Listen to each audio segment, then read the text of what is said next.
In this video, we explore Caribeans, a small and deliciously impactful chocolate producer tucked away on Costa Rica's Caribbean coast in Puerto Viejo. Here, it's all about growing cacao, making amazing chocolate, and doing it all in a sustainable, hands-on way. Come along as we check out how it's made, meet the people behind it, and maybe even taste a little along the way. They have this, cacao farm, but it's bedded in the forest here, and it's completely sustainably managed. It's so different than what you would normally think of as a farm with big rows of cacao trees or whatever, and it's done to create this really special chocolate.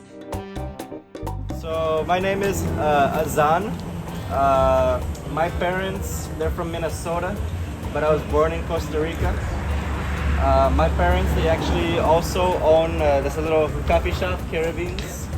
So right now we're gonna be pretty much walking to my house, and I'm gonna be showing you all the chocolate process from every stage. Well, this tree is called Theobroma tree or cacao tree. These tiny flowers, they will grow all over the main trunk of the tree. And these tiny flowers, they get pollinated. One insect. Only one insect, not any other pollinators, just one. It's called the chocolate midge or the Biden midge. Really tiny flower, and then you could say roughly 5 to 6 months is gonna grow into like a fruit.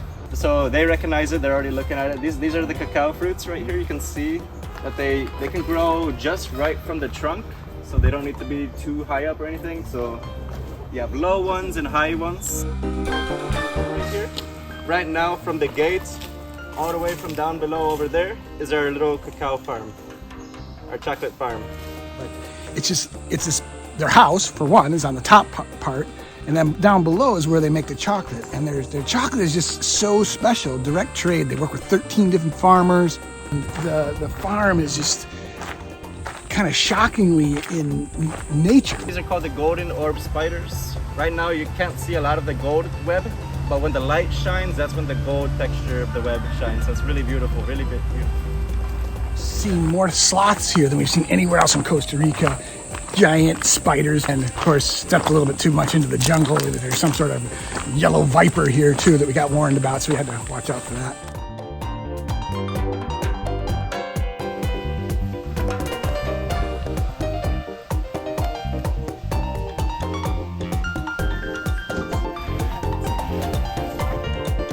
They had told us that there were these machines, and they're clearly small scale machines that help temper the chocolate, that help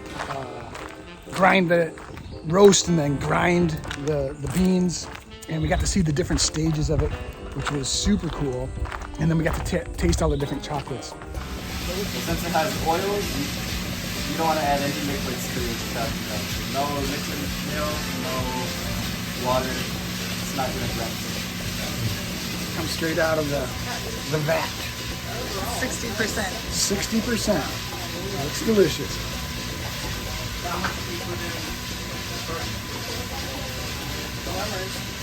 Oh, it's amazing. It's so good. Wow. So if you're wondering where does the flavors come in, any flavor you want to add has to go in the melange. So each of these chocolates, they have the same ingredients, same sugar, same amount of nibs.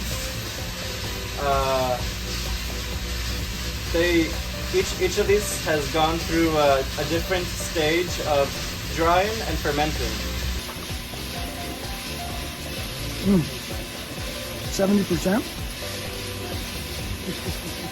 Super snap, super delicious. But what just really amazes me is, when we were talking with Paul and with Gene, they had picked out this idea of decent work and economic growth is something that really stood out to them. But the way that they talked about it was just so different than, an economist version of it, measuring GDP or whatever.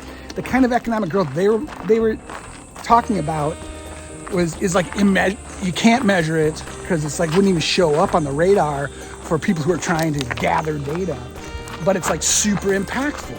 because, their kind of economic growth is to make sure that there is decent work for the people that they work with, and which, by the way, some of them they've known for over a decade.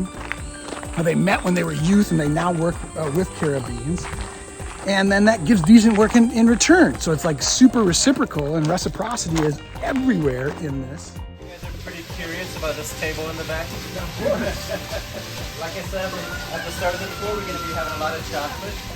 This is all the chocolate flavors that we work with. And then, they work with 13 farmers. And you'd say, well, that doesn't mean anything. But this, their bubble of influence, their sphere of influence is like super impactful. Like this micro level work is seemingly to me and us, and the way that we're thinking and seeing how this is really playing out, the SDGs are playing out not at this macro, multinational level, but at the individual level where real humans are. It's playing out in ways that really matter.